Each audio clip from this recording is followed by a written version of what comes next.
हिंदी शब्द डाकू, डकैत, डाकू का ट्रांसलिटरेशन है। इसका मतलब है चोर।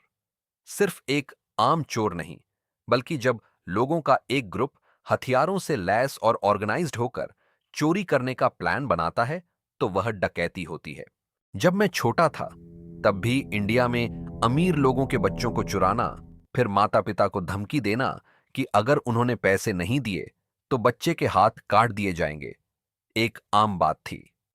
अगर वे पैसे देते तो वे बच्चे के हाथ बचा सकते थे। कभी कभी बच्चे को अंधा करने की धमकी दी जाती थी, या अगर माता पिता सच में अमीर होते थे तो सीधी धमकी दी जाती थी कि बच्चे को मार दिया जाएगा।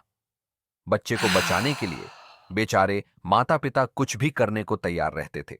2 बार उन्होंने मुझे चुराने की कोशिश की। 2 चीजों ने मुझे बचाया।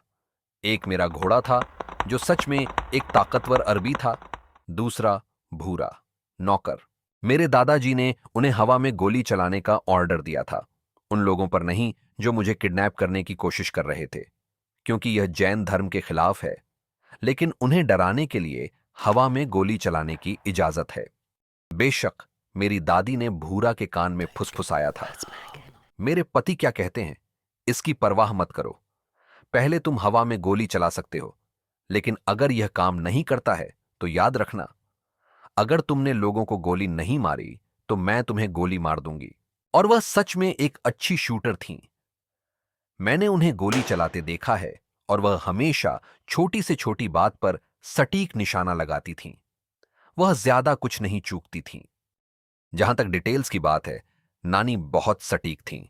वह हमेशा टूट पॉइंट होती थीं, कभी उससे भटकती नहीं थीं। कुछ लोग ऐसे होते हैं जो गोल गोल घूमते रहते हैं। आपको यह पता लगाना होता है कि वे असल में क्या चाहते हैं। यह उनका तरीका नहीं था। वह सटीक थीं, मैथमेटिकली सटीक। उन्होंने भूरा से कहा, याद रखना, अगर तुम उसके बिना घर सिर्फ यह बताने आए कि वह चोरी हो गया है, तो मैं तुम्हें तुरंत गोली मार दूंगी। मैं जानता था, भूरा जानता था, मेरे दादाजी जानते थे, क्योंकि भले ही उन्होंने भूरा के कान में कहा था, लेकिन यह फुसफुसाहट नहीं थी। यह इतनी जोर से थी कि पूरे गांव को सुनाई दे। उनका मतलब था, वह हमेशा काम की बात करती थीं।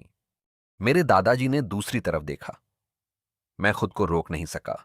मैं जोर से हंसा और कहा, तुम दूसरी तरफ क्यों देख रहे हो? तुमने उसे सुना?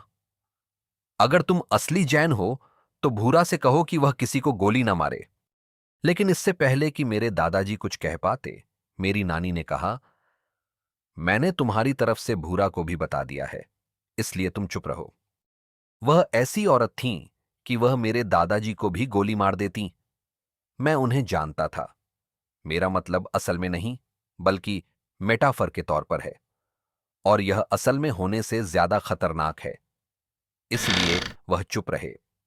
2 बार मुझे लगभग किडनैप कर लिया गया था। एक बार मेरा घोड़ा मुझे घर ले आया, और एक बार भूरा को बंदूक चलानी पड़ी, बेशक हवा में।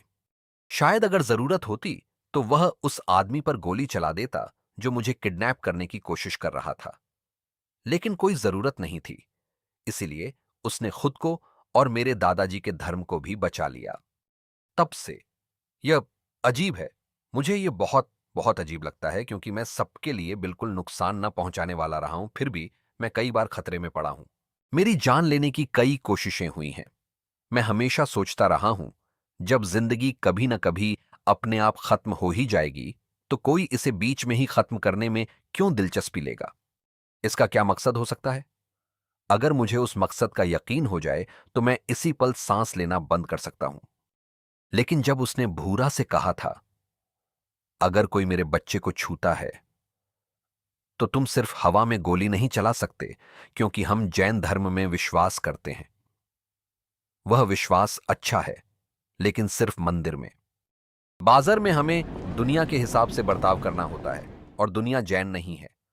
हम अपनी फिलॉसफी के हिसाब से कैसे बर्ताव कर सकते हैं? मैं उसका एकदम साफ लॉजिक समझ सकता हूं। अगर तुम किसी ऐसे आदमी से बात कर रहे हो जिसे इंग्लिश नहीं आती, तो तुम उससे इंग्लिश में बात नहीं कर सकते। अगर आप उससे उसकी अपनी भाषा में बात करते हैं तो बातचीत की ज्यादा संभावना होती है। फिलॉसफी भाषाएं हैं। यह साफ तौर पर ध्यान दें, फिलॉसफी का कोई मतलब नहीं होता, वे भाषाएं हैं। और जिस पल मैंने अपनी दादी को भूरा से कहते सुना, जब